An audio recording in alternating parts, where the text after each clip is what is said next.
My name is Ronnie Tokazowski, also known as Malware. I'm currently a reverse engineer with Flashpoint, and what I'm going to be talking to you about today is business email compromise.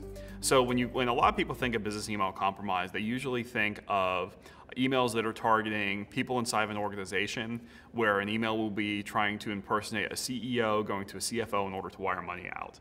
However, through a lot of the work that we've done on the BEC mailing list over the last couple of years, we've started to kind of balloon that out and understand that it's more than just that type of fraud.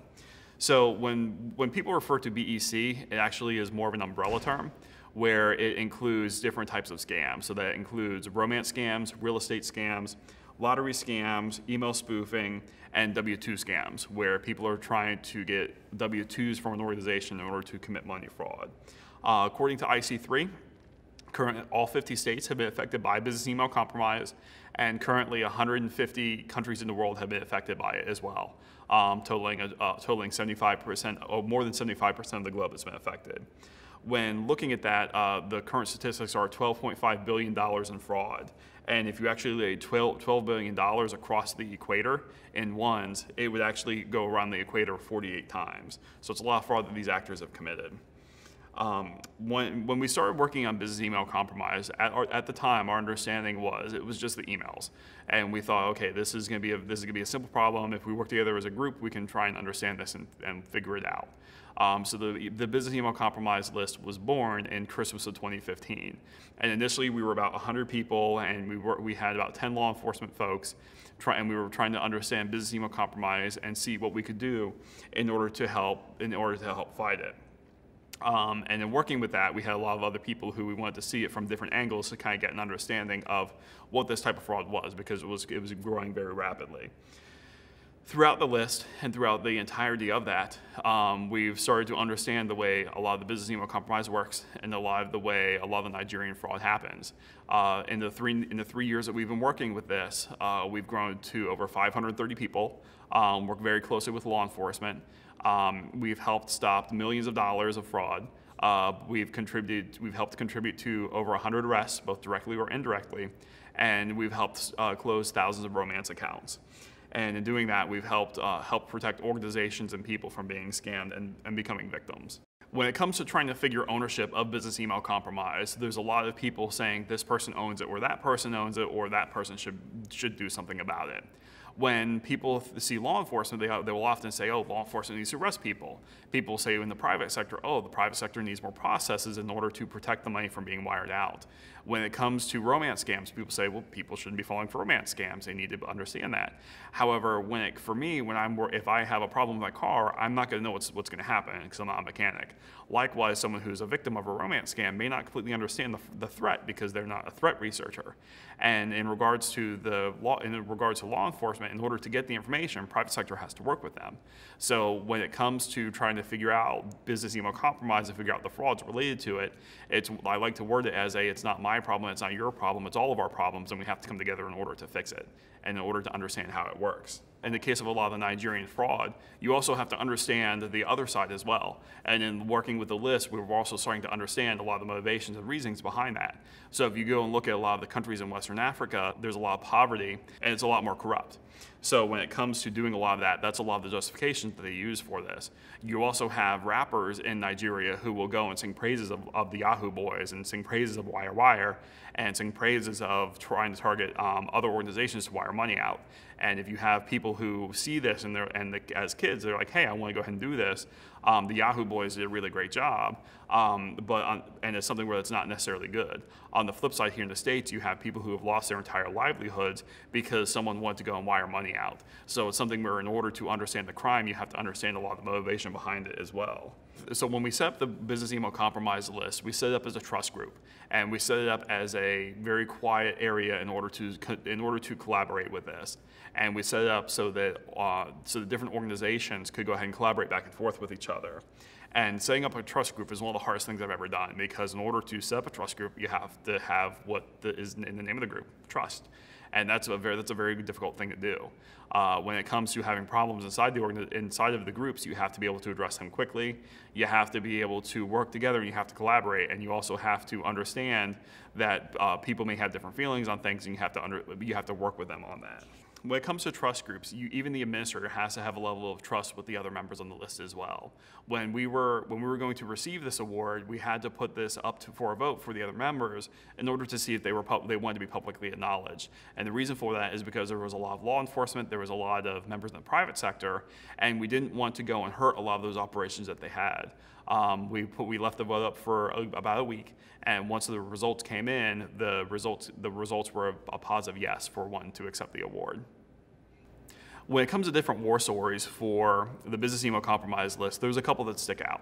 One of the ones that sticks out to me was a pastor who was trying to help a member of his congregation. What the pastor was trying to do was trying to help out a member of his congregation who had fallen on a lot of hardships. So the pastor tried to wire money out to the member, and as he was trying to wire the money out, he wasn't able to do so. So he posted to social media that he was having trouble and wanted to try and crowdsource the funding for this individual in order to help them out. So what the pastor did was the pastor went and created a page in order to try and collect money for this individual. However, the pastor didn't realize that that individual that he was working with was actually one of the threat actors and who was going to be receiving fraudulent money in order to commit that type of fraud. Some of the other stories that we also have is that when it comes to a lot of the operations from the actors, people ask me, Ronnie, what vertical is targeted? And it's something where with this type of fraud, there is no specific vertical that's targeted. You'll have cases where come tax time, people will be trying to get W-2s, people may be trying to use some popular event in order to try and fish someone to get money. Or you may have someone who is targeting a law office.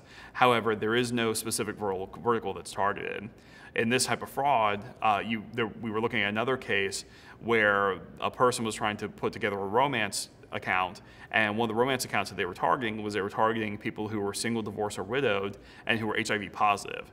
And they posted this on a dating platform for people who were HIV positive, and that's the type of individuals that they were targeting. One of the things that with the targeting is people who are single, divorced, or widowed are prime targets. But where the romance piece comes in is whenever you see one of these business email compromises come in, the email where they have a routing number or an account number like that, that name that's tied to there usually ties back almost one-to-one case to either a romance victim or a money mule who has been in the scam for a while. And the gaps between the times at which money is wired out can either be really short or really long.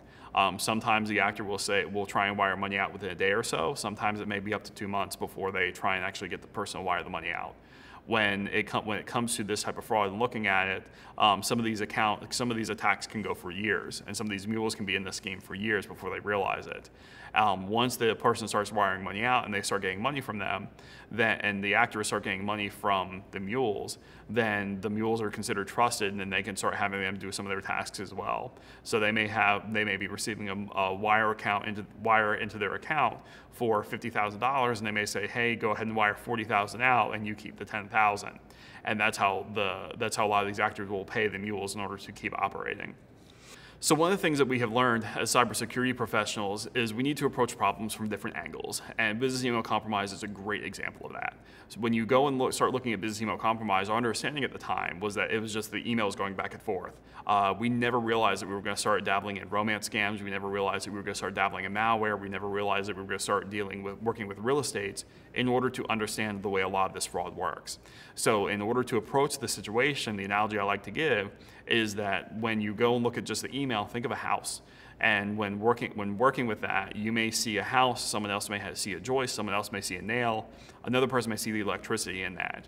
And in order to start understanding that, in order to understand how this crime works, you have to work together on that. And business email compromise is like that house where each person sees a different angle of it. And by being able to work together, that's how we can go ahead and successfully fight this type of crime.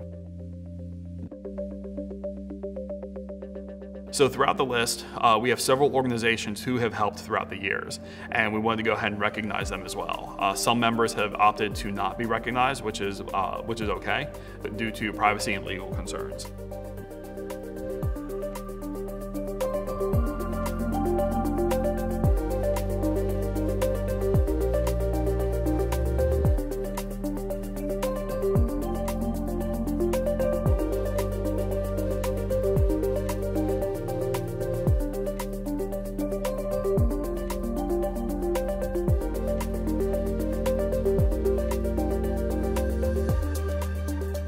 see that many of them would be considered competitors in our industry. And a lot of those organizations were able to take their competitor hats off in order to just try and make a better and safer internet for all of us.